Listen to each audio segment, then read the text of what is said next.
Jim, Ben, it is really great talking to both of you today. This book had a massive impact on my husband and I, and you both captured this story so beautifully. So thank you for this.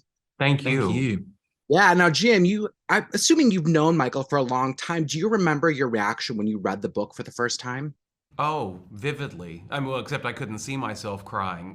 But yeah, I, I, I was hit so hard by it that the real reason we ended up optioning this or trying to option it for a movie was that my husband watched me read it, and said, "Do you think it should make a movie?" And I said, "I really don't know." And so he read it and was comforted by a stewardess on the airplane that he was on when he was reading it, and then talked to Michael and we optioned it. Yeah, it hit me in the gut. Yeah, I mean, I love hearing that because not a lot of books can do that, especially that feels so raw and No. personal. Yeah. Ben, did you feel any pressure in trying to play Kit, knowing that you have to live up to the guy that Michael fell in love with? Yes. Yeah, I did. Yeah, I felt pressure. I also felt responsibility, I think. Shortly after knowing I was going to do it, I was sent home video footage. Kit and Mike used to record each other on like a little handheld a lot, and which was so beautiful to watch, but also, yeah, just the impact of realizing that I had the responsibility of playing him. And then also, this ended up being a wonderful thing, but knowing that I was going to be doing that in front of Michael Ausiello every day on set at the monitor and really living up to his version of Kit, who he adores and adores so much on the page in the book. It's very, very clear, their love for each other. But I was really helped by by Jim and by Michael Showalter and by Michael Ciello's kind of belief in me and generosity with me. And also Michael Showalter really wanted us and fostered this idea that we were making our own versions of them, that we weren't mimicking them, we weren't becoming them, which I'm very thankful for, because I would have really had to done a number to transform into Kit, I think, and it tonally, it's not that kind of movie, but it was No. a real privilege to be playing him and to be part of bringing that story to the screen. Absolutely. Describe working next to Sally Field because I feel like it'd be like a dream cast, perfect casting because she's perfect in this. Perfect. It turns into a dream after you get over the initial shock that you're acting with Sally Field. That one's hard to accept for a couple of takes. Yeah, I think intimidated, not because anything Sally was doing, because of course she's generous and lovely Yep. and wonderful, but like, yeah, we'd spent about 2.5 weeks together on set so far, or 2 weeks, just a bubble of us two in these scenes, and then it was Sally and it was Bill, and it was looking in Sally's eyes and just thinking, I hope you think I'm good enough to act back with you. And I also had this moment, the first scene we do with her is the appendicitis scene in the hospital bed, and I did have this surreal, I'd not long rewatched Still Magnolias, and I had this little surreal moment of, I'm Julia Roberts now. My God, yes.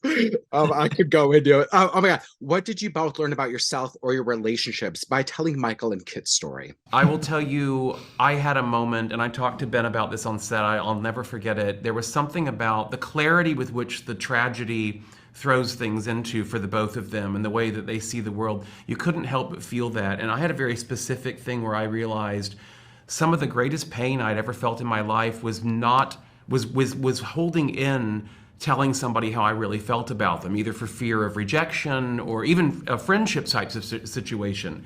And I've tried to be better about that since we've worked on this, about just letting people know when you love them or just even like them. It's worth the risk. Yeah, that's beautiful. I got the wrap. Jim, Ben, Oh, thank you for the time today. And thank you for making this movie and bringing it to life, Jim. I appreciate thank it. you. Oh, Sally, thank you. Bill, this is an absolute honor getting to talk to both of you today. I love this movie, love the book. It is incredible. So thank you. Sure, thank you.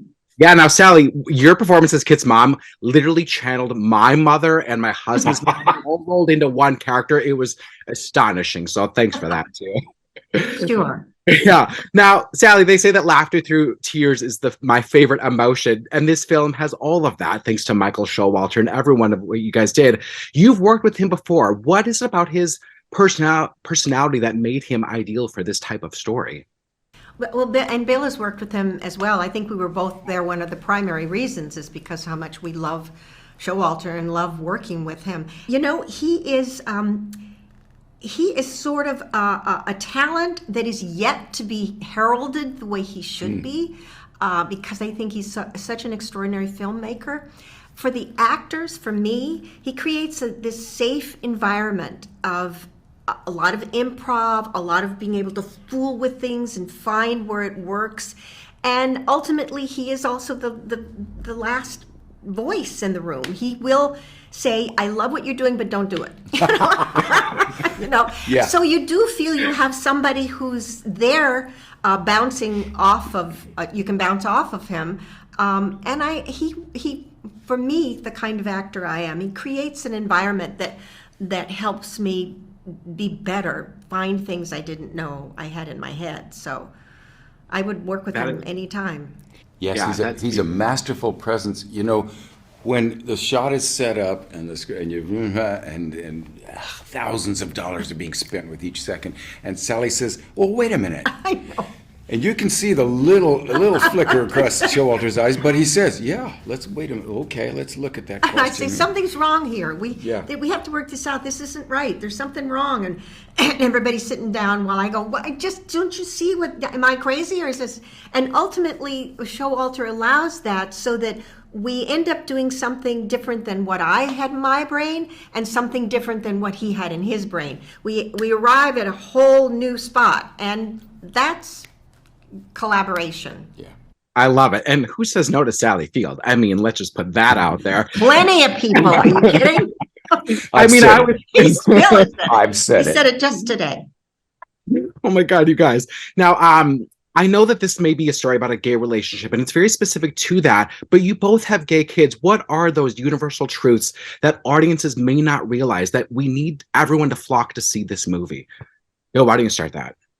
Well, the coming out scene in the movie is a particular bit of storytelling brilliance. Every parent's coming out scene is, I've never talked to anybody who, for whom it went as they expected or planned or wanted it to. And it is one of this era's major cultural adventures. And thank God we live in this time where we let this adventure unfold within families.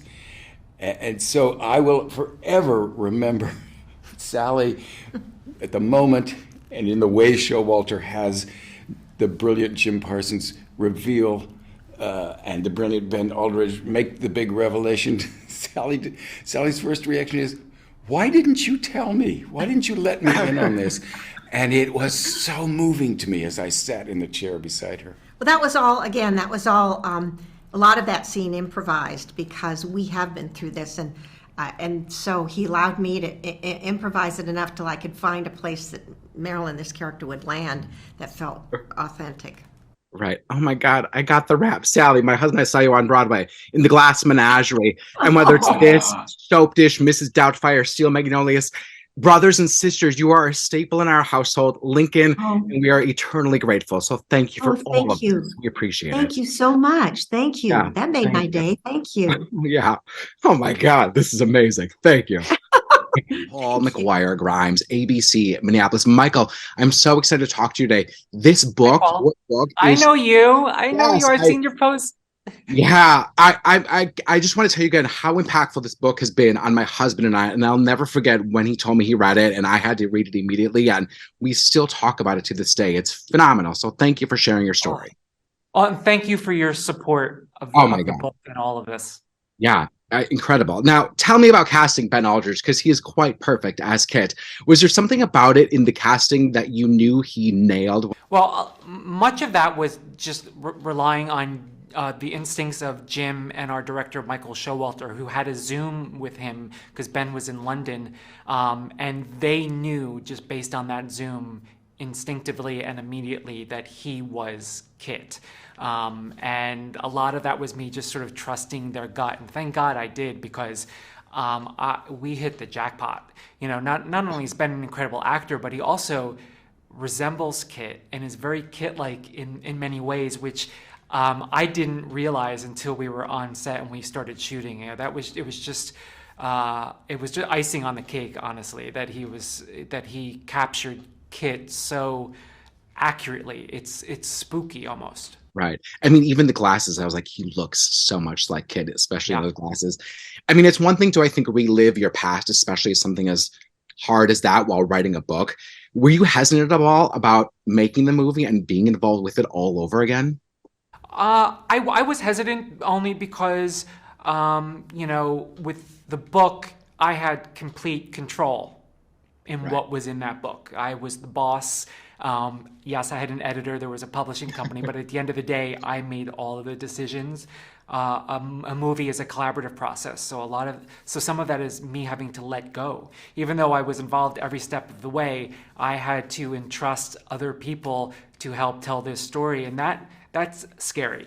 Luckily, what an amazing group of people to entrust your story with.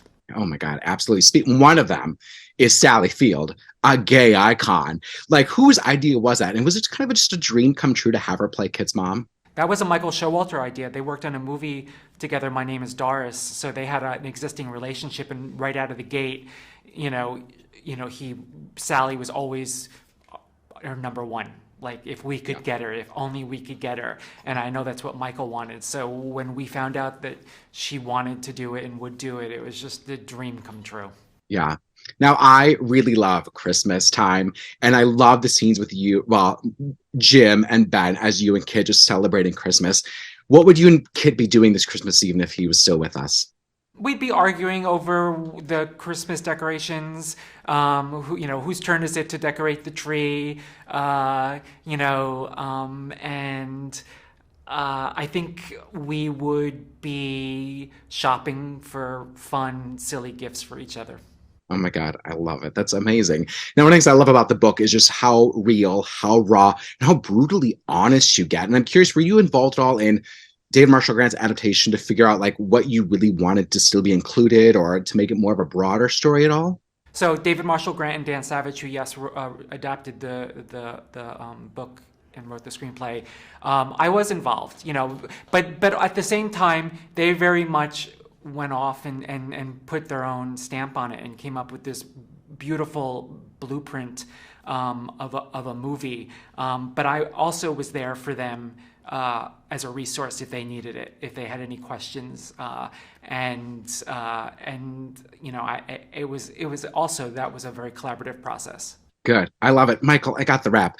Love the reference to Gilmore Girls within literally the first minute. I was hoping for it, knowing you, and it was in it. So thank you. And again, thank you for this. Incredible. Thank you so much.